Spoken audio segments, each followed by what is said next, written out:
भाव भक्ति ना कुछ भजन है ना शक्ति ना कुछ भजन है ना शक्ति। मैं क्या चाहता हूँ ये तुम ही जानो। मैं क्या चाहता हूँ ये तुम ही जानो।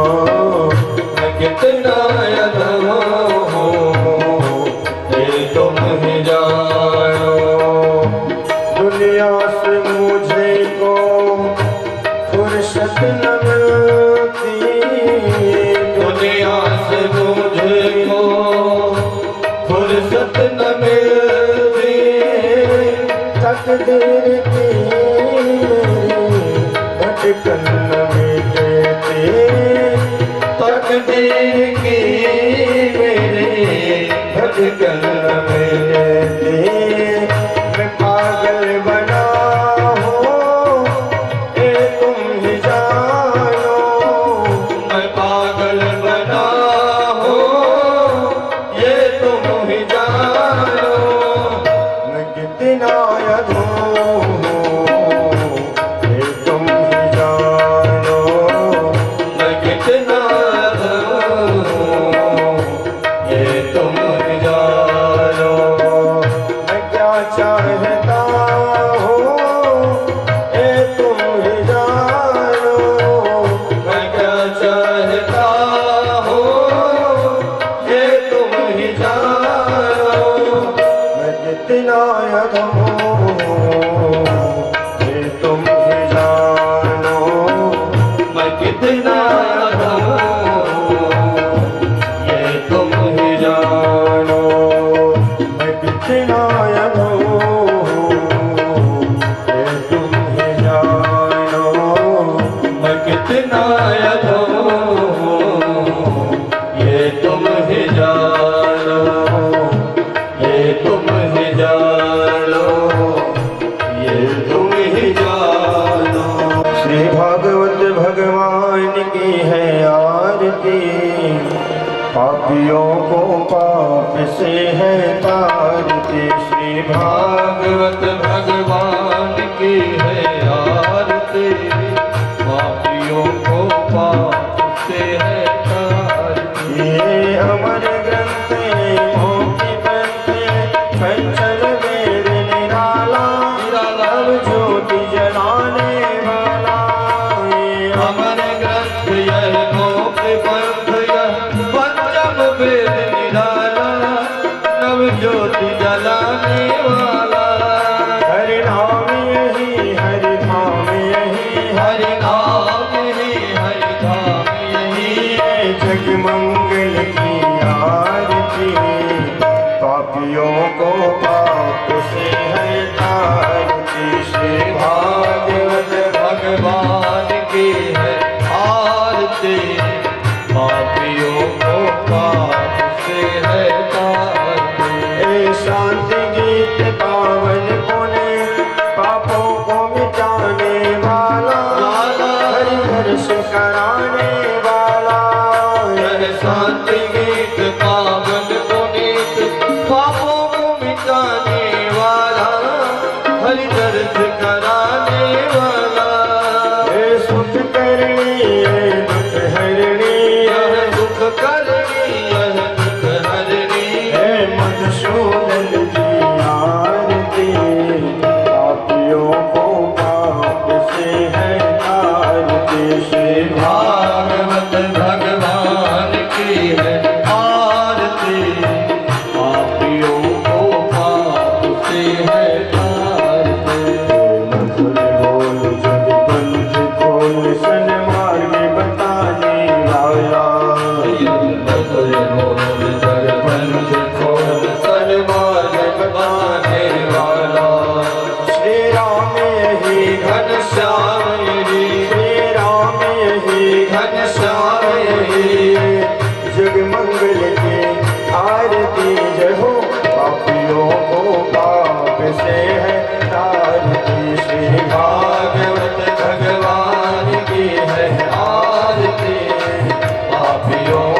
पाप से है तारते कर्पूरगौरं करुणावतारं संसारसारं धुर्यंधहारं सदा वसन्तं हृदयारविन्दे भवं भवानी शरणं नमामि त्वमेव माता च पिता त्वमेव त्वमेव बन्धो सखा त्वमेव त्वमेव मेजा द्रविणं त्वमेव त्वमेव सर्वं मम देवदेवा त्वमेव सर्वं मम देवदेवा त्वमेव सर्वं मम देवदेवा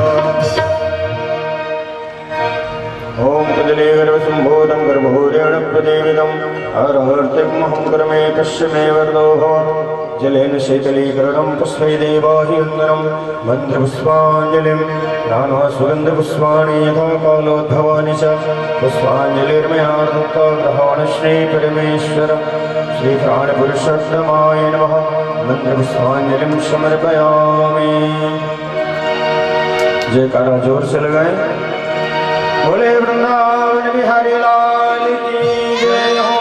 श्रीमद्भागवत महापुराण की जय हो। व्यासनारायण भगवान की जय हो। श्री सुखदेव जी महाराज की जय हो। राघवेंद्र सरकार की जय हो। श्री हनुमान जी महाराज की जय हो। सद्गुरुदेव भगवान की जय हो। जय जय श्री राधे।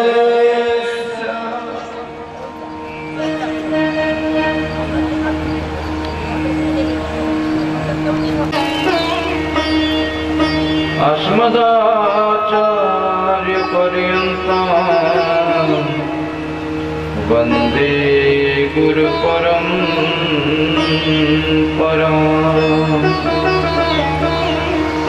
श्रीयोगेन्द्रपदाब्जदिव्यकरुणा सम्प्राप्य दीक्षाभयम्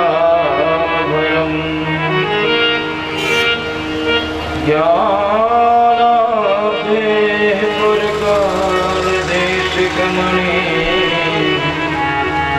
सञ्जातबोधोऽयम्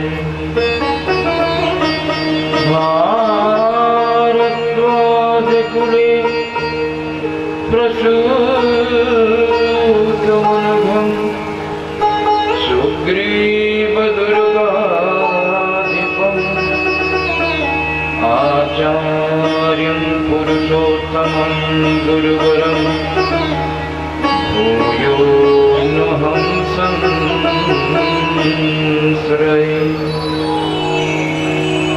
नारायणं नमस्कृत्य नरं चैव नरोत्तमं देवीं सरस्वतीं व्यासं ततो जयमुदीरये ततो जयमुदीरये।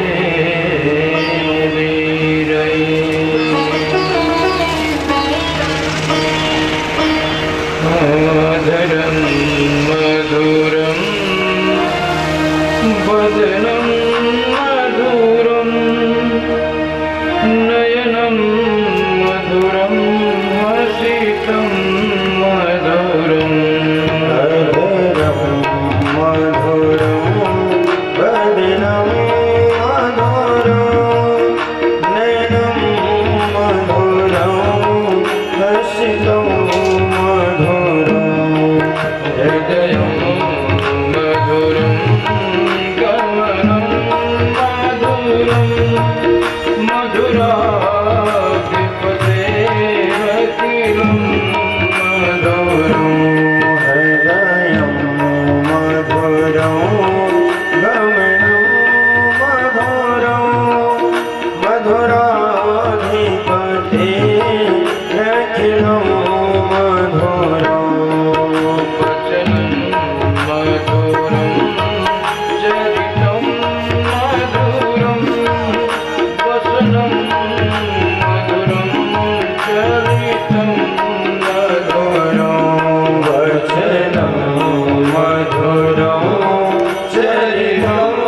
मधुरं वचनं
वृंदावन बिहारी लाल की जय हो। श्रीमद्भागवत महापुराण की जय हो।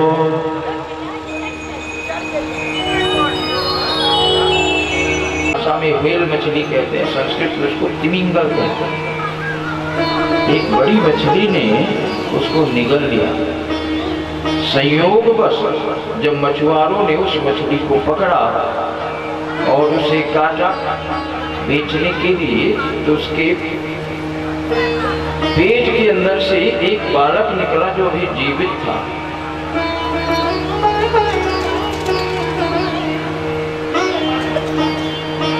कामदेव की पत्नी का नाम रति था,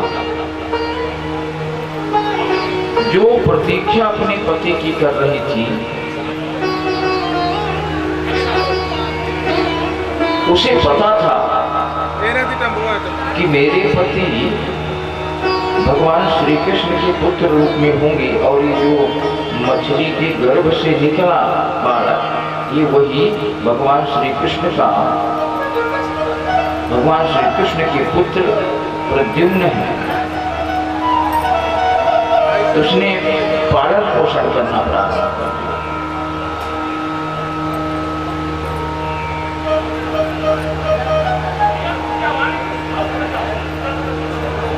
ऐसा कहा जाता है भगवान शंकर तपस्या कर रहे थे। एक तारकासुर नामक एक दैत्य था, जिसका वध सिर्फ शंकर जी के पुत्र के हाथों से हो सकता था और वह किसी के द्वारा नहीं मारा जा सकता। भगवान शिव जब समाधि में लीन होते हैं तो उनकी समाधि कब भंग होगी, कब आंख खुलेगी समाधि से, कोई बता नहीं सकता। कितने वर्ष बीत जाए कोई नहीं बता सकता। इधर तारकासुर का जो अनाचार है वो प्रतिदिन बढ़ रहा है। देवगण बड़े परेशान हुए, उन्हें कोई रास्ता नहीं सूझ रहा था देवताओं को कैसे तारकासुर से निपटा जाए। भगवान शिव के पुत्र के हाथों से इसका वध है, किंतु भगवान शिव जब समाधि छोड़ेंगे तब कहीं उनके पुत्र होगा पार्वती से मिलन के पश्चात, तो ये कब होगा कोई नहीं था। सभी देवताओं ने विमर्श किया कि यदि हम कामदेव को प्रेरित करें तो भगवान शिव की समाधि भंग हो जाएगी कामदेव के कारण, और फिर भगवान शिव के द्वारा पुत्र की उत्पत्ति होगी जब भगवान शिव काम के वशीभूत होंगे। सबने कामदेव से प्रार्थना किया, सभी देवताओं। कामदेव का नयन तब सेवते शरण नयन उबारा, तब सेवते शरण नयन उबारा, तब सेवते शरण नयन उबारा। तोरत है काम भयो जर छारा, तुरत है काम भयो जल छारा, तब शिव दे शरण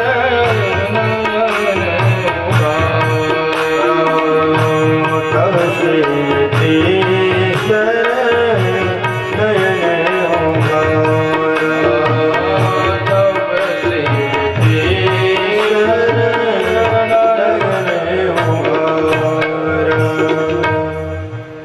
भगवान क्रोधवश अपना जब तृतीय नेत्र खोल दिए तो वहीं पर कामदेव भस्म हो गया। कामदेव भस्म हुआ तो कामदेव की पत्नी जो रति है वो उनकी बाम आग फड़कती है और मन में कल्पना आती है कि आज मेरा जो पुत्र, जिस पुत्र को पैदा होते कोई राक्षस अपनी माया से अपहरण कर लिया हो, आज यदि होता तो इतना ही बड़ा होता। और साक्षात वो कृष्ण के तरह ही दिखते थे, भगवान कृष्ण जैसे ही थे। उनका संपूर्ण रूप रंग बनावट भगवान कृष्ण जैसे। तब तक नारद जी ने सब कुछ वहां बताया। द्वारिकापुरी में संपूर्ण उत्सव का वातावरण, मंगल का वातावरण हो गया। भगवान श्री कृष्ण बड़े प्रसन्न हैं, सभी प्रसन्न हैं, स्वागत किया है। राजा परीक्षित प्रश्न करते हैं महाराज परीक्षित सुखदेव जी से, महाराज भगवान ने रुक्मिणी देवी से विवाह किया और हमने सुना है कि भगवान श्री कृष्ण के अनेक विवाह हुए, और एक सीमंतक मणि की कथा बड़ी प्रसिद्ध है, उस कथा को बताने की कृपा करें।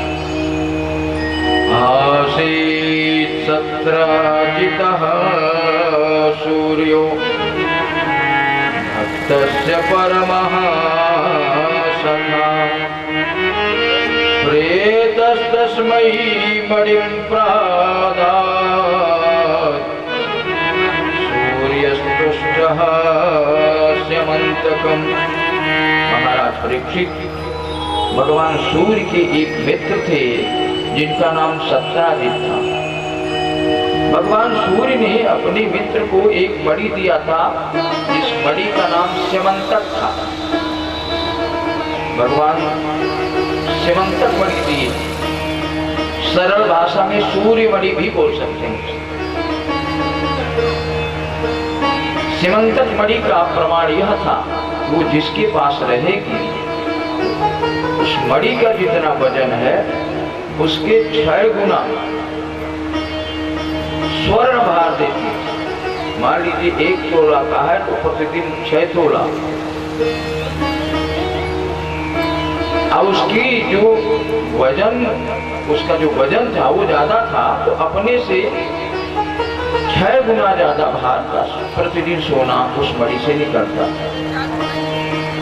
जिसके पास वो मणि होगी किसी चीज की कमी नहीं होगी, कोई आधिक व्याधि, किसी रोग से परेशानी नहीं होगी।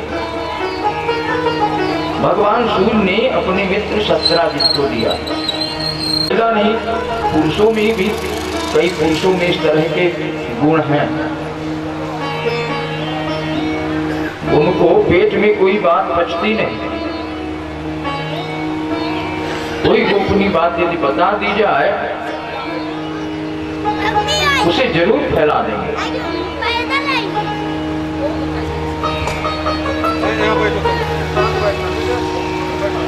अब तो पूरे द्वारिका ही नहीं, पूरे भारत में ऐसा फैल गया कि मणि के लिए भगवान कृष्ण ने सत्राजित के भाई प्रसेनजित की हत्या कर दी। झूठी खबर। और भगवान ने कहा कि ये झूठी खबर फैल गई, ऐसा कलंक मेरे ऊपर लग रहा है, तो इसे मिटाना आवश्यक। जहां प्रसेनजित को सिंह ने मारा था, शेर ने मारा था,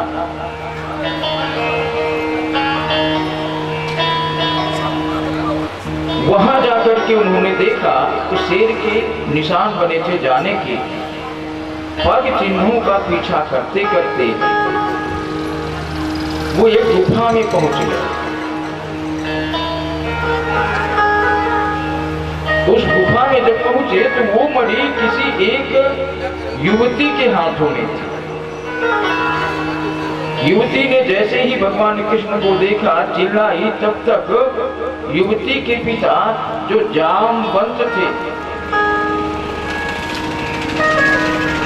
ये जामवंत वही जो भगवान श्री राम के समय थे।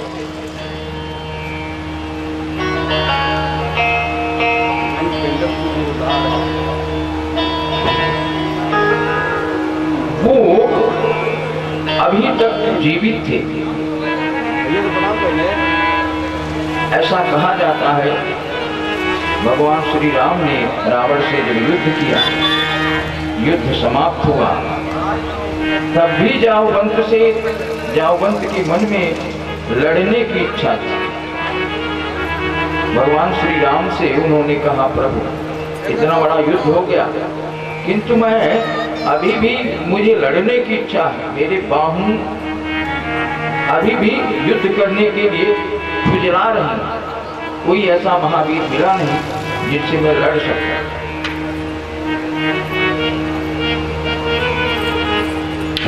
अच्छा, आज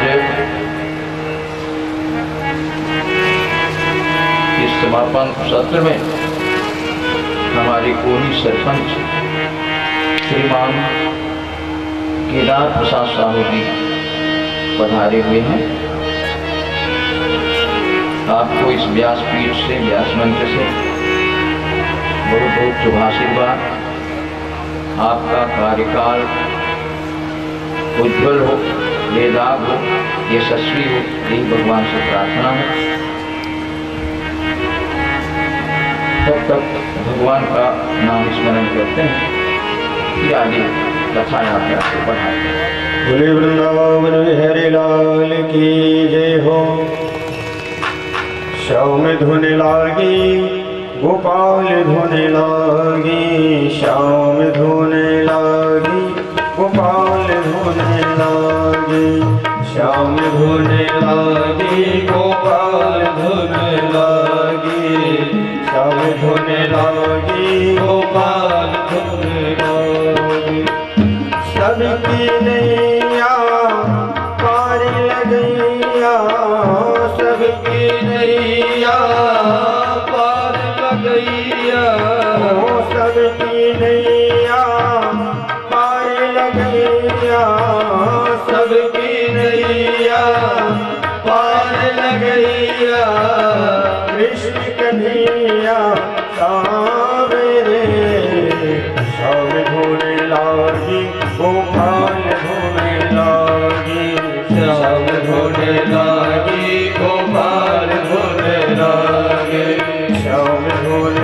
लागे मेरो रचाए रास रे रास रे जो श्याम चराए धनु बजाए बेड़ो रचाए रास रे जो श्याम चरावे धेनु बजावे मेरो रचावे रास रे आस उसी की लागी जिया में लागी उसी की आस रे आस उसी की लागी गगन में लागी उसी की आस रे ओ श्याम नाम पत बारी बना लो श्याम नाम पतवार बना लो पार लगेगी नाव रे सभी बोलिए धोने लागी गोपाल धोने लागी श्याम धोने लागी गोपाल धुन लागे श्याम धोने लागी गोपाल धोने लागी श्याम धुन लागे गोपाल धुन गो श्याम धोने लागी गोपाल धोने लागी श्याम धुन लागे गोपाल धुन लागे श्याम धोने लागी गोपाल धोने लागी श्याम धुन लागे गोपाल धुन लागे श्याम धोने लागी गोपाल धोने लागी श्याम धुन लागे गोपाल बोलिए वृंदावन बिहारी लाल। अर्जुन के साथ यमुना तट में भ्रमण कर रहे हैं। उन्होंने देखा एक युवती तपस्या कर रही है। उस युवती से पूछा, देवी आप कौन हैं? युवती ने अपना परिचय बताया कि मैं सूर्यपुत्री यमुना हूँ, कालिंदी हूँ। भगवान ने कहा, यह आप क्या कर रही हैं? क्यों तप कर रही हैं? यमुना ने अपने तप का उद्देश्य बताया कि मैं भगवान कृष्ण को पति के रूप में प्राप्त करने हेतु यह तपस्या कर रही हूँ।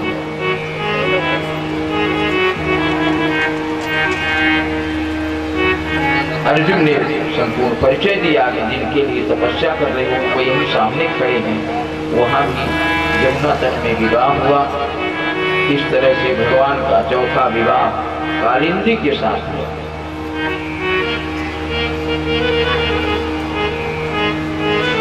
एक बिंद और अनुबिंद नाम मुरारे हे नाथ नारायण वासुदेव श्री कृष्ण गोविंद हरे मुरारे हे नाथ नारायण वासुदेवा श्री कृष्ण गोविंद हरे मुरारे हे नाथ नारायण वासुदेवा श्री कृष्ण गोविंद हरे मुरारे हे नाथ नारायण वासुदेवा नाथ नारायण वासुदेवा नाथ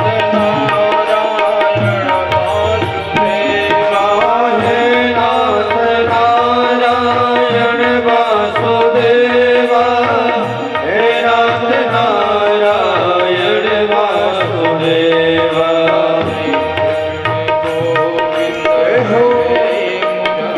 हरि बोल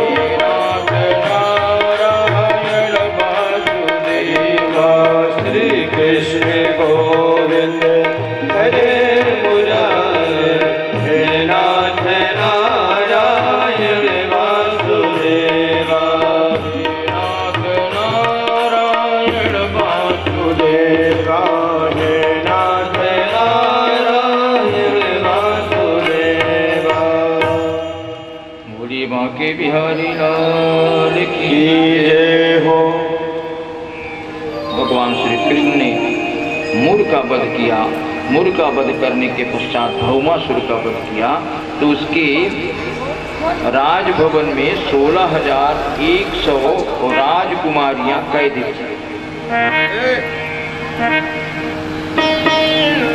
अब राजकुमारियों ने भगवान श्री कृष्ण को जब देखा तो उन्होंने भगवान श्री कृष्ण से प्रार्थना किया, प्रभु हमारा, इसलिए हम चाहते हैं सब कि आप ही हमें स्वीकार करें। भगवान उन 16,100 राजकुमारियों को प्रार्थना भगवान ने स्वीकार किया है, क्योंकि समाज उन्हें स्वीकार नहीं करता, इसलिए भगवान ने उन्हें स्वीकार किया। सामान्यतया लोगों के मन में जो भाव आता है कि भगवान ने कितने विवाह किए, अर्थात भगवान के तो पूर्ण विवाह कितने हुए, 16,108, 8 जिसमें पट रानियां, प्रमुख रानियां। हंसी मजाक में या मन में ऐसा प्रश्न आता है कि भगवान ने इतने विवाह किए, हम भी कर सकते हैं, उतनी नहीं तो 1, 2, 3, 4 ऐसा तो कुछ कर ही सकते हैं। तो कदापि संभव मानव मात्र में नहीं। भगवान की क्षमता, भगवान का सामर्थ्य हम मानवों में नहीं है। भगवान के किए गए उपदेश को हम आचरण करें, उनके किए गए आचरण को नकल कभी न करें।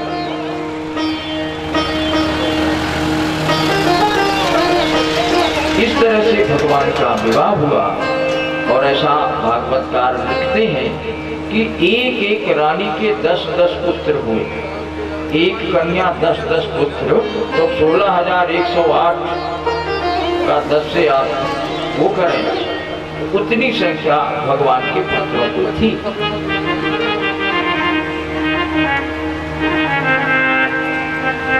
हमारे समाज में भी एक प्रचलन हुआ है कि हम दो हमारे दो, या हम दो हमारा एक, जबकि दूसरे समाज में ऐसा नहीं, वहां है हम दो हमारे 20। आज भारत की जो डेमोग्राफी है वो चेंज हो रही है। कुछ प्रदेश में तो ऐसा परिवर्तित हो गई है डेमोग्राफी, वो चाहे उत्तर पूर्वी क्षेत्रों, असम, मेघालय, मणिपुर, मिजोरम आदि क्षेत्रों में हिंदू अल्पमत, वहां पूजा नहीं कर सकते, मंदिर नहीं बना सकते, वहां आप अल्पसंख्यक। कुछ हद तक बंगाल में वो स्थिति आ जाती है। अभी हमें जरूर पता नहीं है, क्योंकि हमारे यहाँ तराइला और रीवा में ऐसा प्रभाव नहीं दिखता, किंतु आगे कथा आती है। सुखदेव जी कहते हैं, राजन, एक और राजा थे जिनका नाम था पौंड्रक। वो पौंड्रक इतना ढोंगी था कि वो अपने पूरे राज्य में उसने सबको घोषित कर दिया कि दुनिया में भगवान नाम की कोई चीज है तो वो मैं ही हूँ और दूसरा दुनिया में भगवान नहीं। और लकड़ी के अपने हाथ 2 और बनवा लिए। तो इस तरह से जैसे भगवान का लक्ष्मी नारायण भगवान का जो वर्णन है, 4 हाथ शंख चक्र गदा पद्म लिए रहते हैं विष्णु भगवान, तो उसने कहा मैं ही विष्णु हूँ, मैं ही अवतार लिया और नकली अपने हाथ बना लिए। जनता को जबरदस्ती मनवाने लगा। उसके मित्र थे काशी नरेश, काशी के राजा, वो भी समर्थन करते थे पौंड्रक का। हद हो गई एक दिन जब उसने द्वारिका में संदेश भिजवाया श्री कृष्ण को कि असली वासुदेव मैं हूँ, असली भगवान विष्णु मैं हूँ, और तुम जो ये तमाम कहते घूमते हो कि मैं असली हूँ, तो ये छोड़ दो कहना, अन्यथा मेरे साथ युद्ध करो। सारी सभासद हंसने लगे कि देखो कैसा हो। भगवान ने कहा ठीक है, अब असली भगवान कौन है वो अब युद्ध में ही निर्णय होना चाहिए। भगवान के साथ युद्ध हुआ, भगवान ने वध कर दिया, काशी नरेश का भी वध किया। इसी तरह से आगे वर्णन दुविध का आता है। एक दुविध नाम का बंदर था। नरकस्य सखा कश्चित् दुविदो नाम वानरः शुक्रेव सचिवः सोऽथ भ्राता महेन्द्रस्य वीर्यवान्। ये जो दुविध नाम का बंदर था वानर, तो लिखा है कि सुग्रीव सचिव, ये रामायण काल में सुग्रीव का सचिव था। इसके भाई का नाम महेंद्र था, जो रामादल में युद्ध के दौरान था, महावीर था। किंतु ये द्विविद यद्यपि महावीर था, किंतु आचरण से बहुत ही कमजोर था। ऐसा कहा जाता है कि जिस समय लंका में युद्ध चल रहा था, तो रात्रि के समय व्यभिचार के लिए ये लंका में प्रवेश कर जाता। सुग्रीव को पता चला तो सुग्रीव ने इसे वहां से निकाल दिया था। तब से संपूर्ण आचरण राक्षसों जैसे हो गए। एक जगह बलराम जी बैठे थे, उनकी पत्नी रोहिणी बैठी थी, अन्य महिलाएं बैठी थी, वहां आकर के उत्पात किया। तो भगवान ने द्विविद का वहीं पर काम तमाम किया। भगवान बलराम द्विविद के वध के पश्चात भगवान द्वारिका से पुनः इंद्रप्रस्थ की ओर जाते हैं। इंद्रप्रस्थ गए, सभी पांडवों से यथोचित अभिवादन किया, मिले।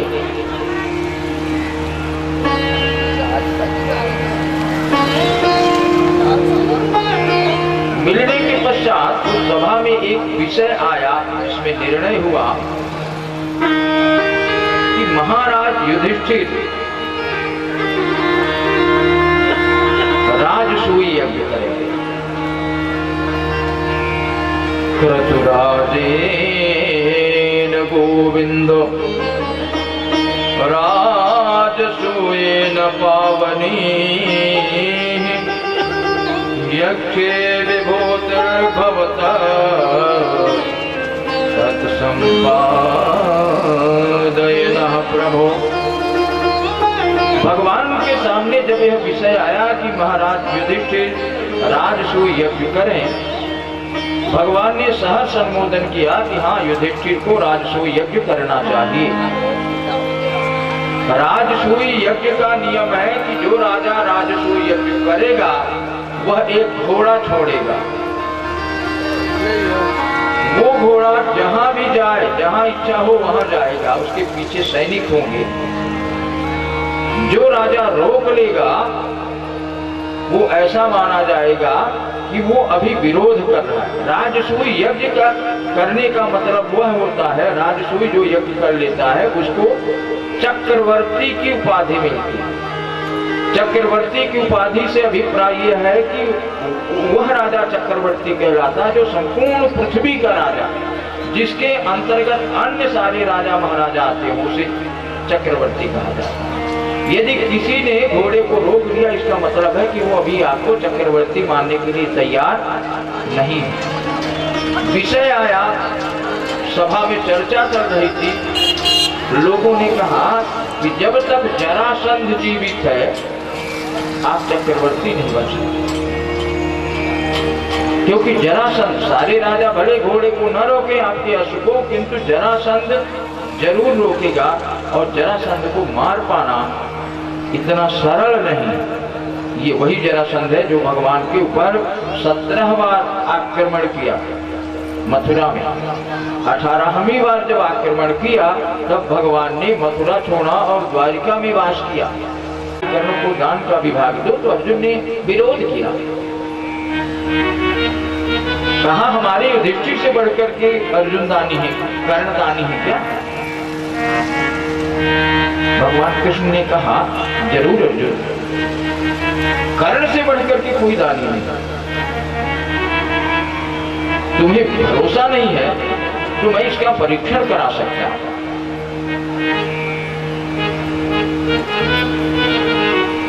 भगवान ने एक माया रची, पानी गिरने लगा।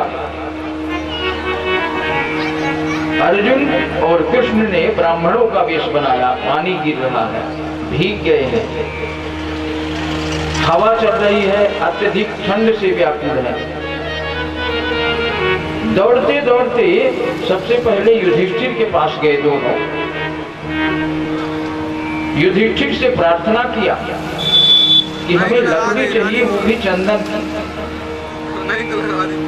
युधिष्ठिर ने अपने सैनिकों को आदेश दिया कि इन दोनों ब्राह्मणों को ठंड में दुखित हैं, इन्हें जलाने के लिए चंदन की लकड़ी दी जाए। सैनिक लोग चंदन की लकड़ी ढूंढने चले गए। अब लकड़ी चंदन की ढूंढने में टाइम लगेगा।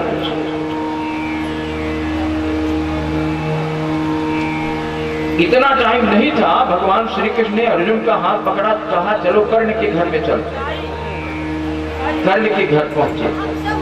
कर्ण से भी प्रार्थना किया कि ठंड में लगता है हमारे प्राण निकल जाएंगे और हम साधारण लकड़ी नहीं जलाते तापने के लिए, हमें केवल चंदन की लकड़ी चाहिए।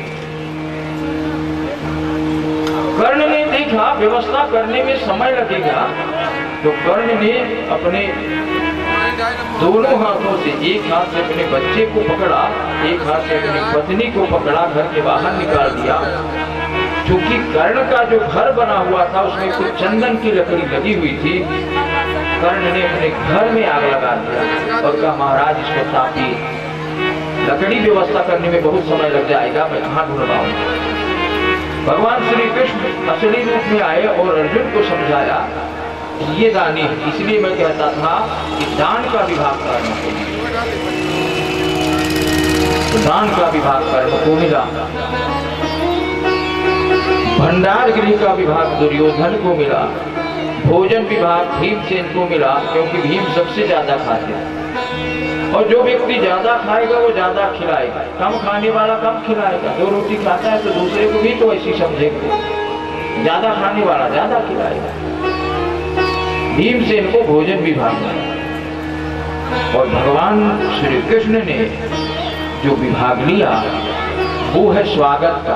कोई भी व्यक्ति आए सबका पैर धोने का काम भगवान श्री कृष्ण ने स्वीकार किया। हमारे इस यज्ञ में जो जो भी लोग पधारेंगे उनका पैर धोना, उनका स्वागत करना, यह मेरा दायित्व है। इस तरह से वह यज्ञ जब प्रारंभ हुआ तो यज्ञ में प्रथम सर्व पूज्य व्यक्ति की पूजा होती है, ईश्वर की पूजा होती है। तो उसमें भगवान श्री कृष्ण की पूजा की गई। श्री कृष्ण की जब पूजा प्रारंभ हुई तो उसमें एक शिशुपाल नाम दैत्य था, वो बहुत विरोध किया। ऐसा कहते हैं कि वो शिशुपाल भगवान श्री कृष्ण के बुआ का पुत्र था। भगवान श्री कृष्ण से चिढ़ता था, जहां भी मिलता था वहीं गाली देना चालू करता था। बड़ी सभा में चालू कर दिया। भगवान ने अपनी बुआ को यह कहा था, वचन दिया था कि इसकी मैं 100 गाली बर्दाश्त करूंगा, और 100 से जैसे ही आगे बढ़ेगी फिर बर्दाश्त नहीं करेगा। आज वही हुआ, उस गाली देता रहा। जैसे ही उसकी 100 गाली पूर्ण हुई, भगवान ने अपने चक्र से उसका सिर काट दिया और उसकी जो ज्योति है भगवान में आके मिल गई। क्योंकि ऐसा कहा जाता है कि ये जो शिशुपाल है ये भगवान नारायण का ही पार्षद था। भगवान नारायण के 2 पार्षद थे, एक का नाम जय था, दूसरे का नाम विजय था। आप सबको कथा मालूम होगी। जय विजय नाम के 2 पार्षद थे। एक दिन भगवान नारायण के पास सनकादि ऋषि दर्शन करने गए तो इन्होंने अंदर जाने नहीं दिया, तो उन्होंने साफ दे दिया। 3 बार उन्होंने कोशिश की अंदर जाने की, तीनों बार तो उन्होंने साफ दे दिया कि जाओ, तुम्हारा आचरण राक्षसों जैसा है, तुम 3 बार पृथ्वी में राक्षस बनोगे। तो उन्होंने वो वहां से उनका पतन हुआ। वो 3 बार राक्षस के रूप में ही उन्होंने जन्म लिया। हिरण्याकश्यप, हिरण्याक्ष, रावण, कुंभकर्ण, शिशुपाल, दंतवक्र।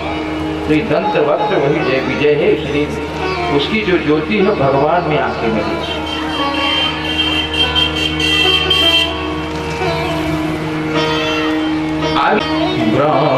ब्राह्मणो ब्रह्मवित्तमः विरक्तः इन्द्रियस्यार्थे प्रशान्तात्मा जितेन्द्रियः प्रशान्तात्मा जितेन्द्रियः।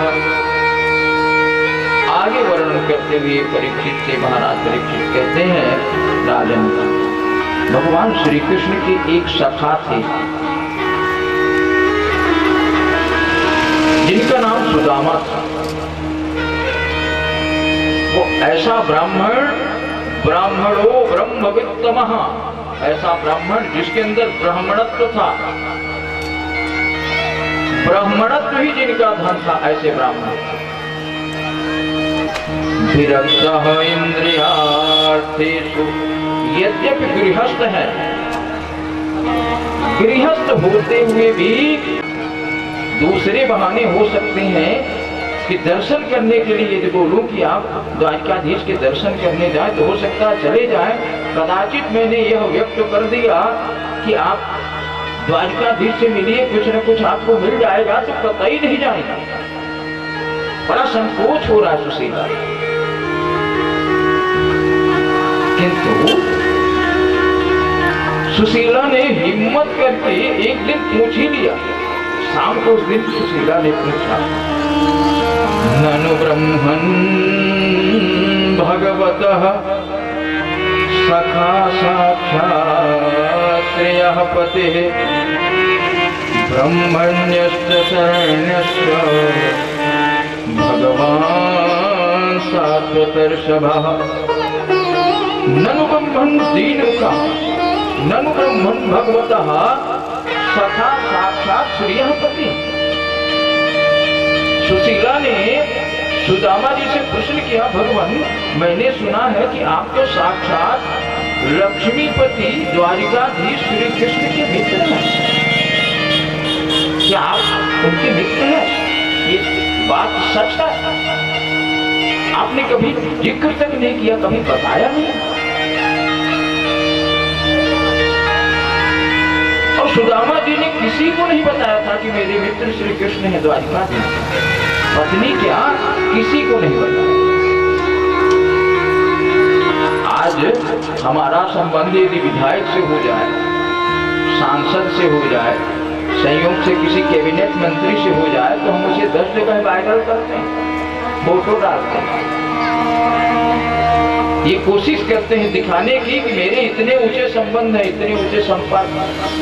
भले वह नहीं जानता, एक क्लिक, एक फोटो हो गया तो उसको तमाम फैला। मुख्यमंत्री प्रधानमंत्री से हो जाए तो फिर कहना ही क्या।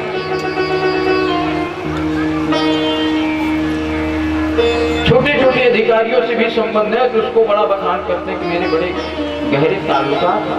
ऐसे ही हमारे भाव हो जाते हैं। सुदामा जिनके यहाँ भोजन की व्यवस्था नहीं है और मित्र उनका साक्षात द्वारिकाधीश, किसी से चर्चा नहीं है। सुशीला ने जब प्रश्न किया कि आप द्वारिकाधीश के मित्र हैं, आपने कभी बताया नहीं। आप वेदांत की बात, दर्शन की बात करते हैं, बच्चों को हम दर्शन सिखाएं, वेदांत की बात सिखाएं। ठीक है, आप उनसे कुछ नहीं मांगना, आप केवल चले जाए, दर्शन तो कर ले और इसी बहाने मेरा प्रणाम उनसे कह दें। मैं प्रणाम करना चाहता हूं,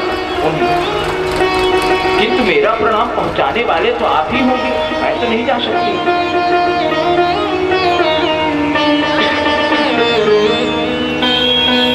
सुदामा जी को यह बात जरा जची, अच्छी लगी कि कम से कम चलो ऐसा बोल रही है तो इसका भी प्रणाम कर दूंगा, बहुत दिन हो गए नहीं दूंगा।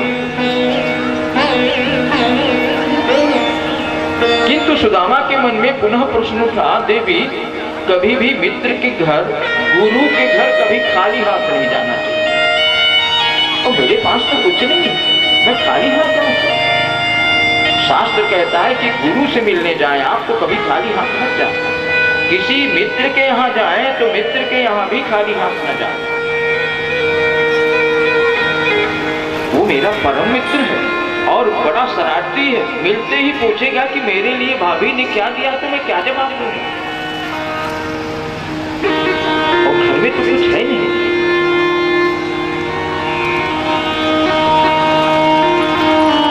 सुशीला ने भागवत काल लिखते हैं, याचित्वा चतुरो मुष्टि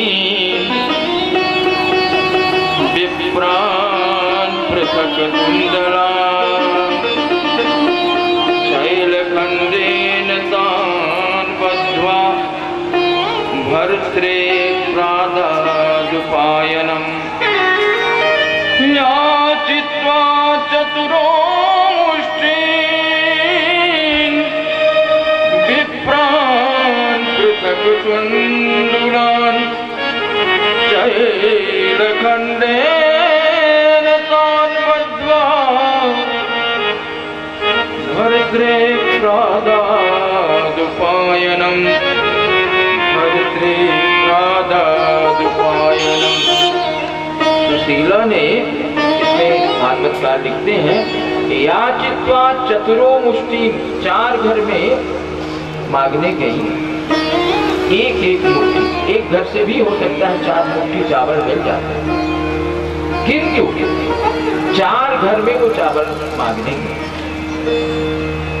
4 घर में इसलिए गई कि शायद भगवान श्री कृष्ण को संदेश देना चाहती हैं कि आपके मित्र के घर की स्थिति ऐसी है कि 4 मुट्ठी चावल, वो भी 4 तरह है। जब 4 घर से चावल आएंगे तो स्वाभाविक है कि किसी के घर में अच्छा चावल होगा, किसी के घर में मोटा होगा, किसी के घर में टूटा होगा। 4 तरह के चावल होंगे। तो भगवान कृष्ण जब बोलेंगे तो उन्हें पता चल जाएगा कि हमारी भाभी और हमारी मित्र के घर की क्या दशा है। ये भीख के हैं, वो भी कई घरों के हैं। इसलिए लिखा कि याचित्वा चतुरो मुष्टीन् विप्रान् पृथक् तण्डुला, 4 घर से 4 तरह के चावल की याचना। चावल तो ले आई, किंतु घर में कोई ऐसा कपड़ा नहीं ठीक ठाक जिसमें पोटली बांध सके। कुछ कपड़े हैं उनको जहां से हाथ लगाती है वहीं से फट जाता है।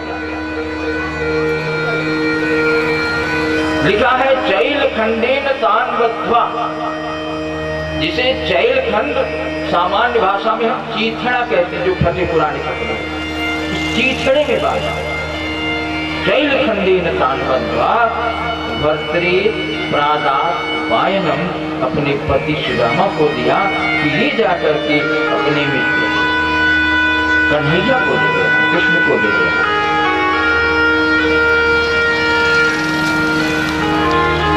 सुदामा जी घर से अपने आराध्य को प्रणाम करते हुए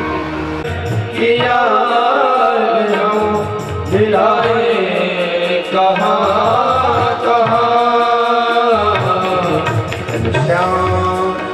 तुम्हें ढूंढने जाए कहाँ कहाँ।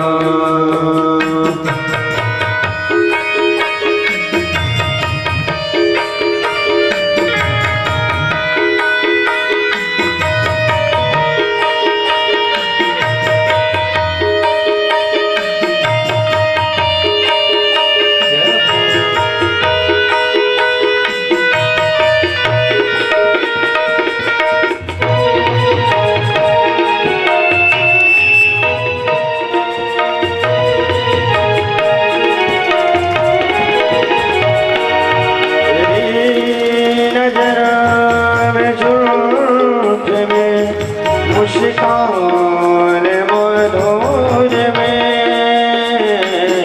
तेरी नजर में जुल्फ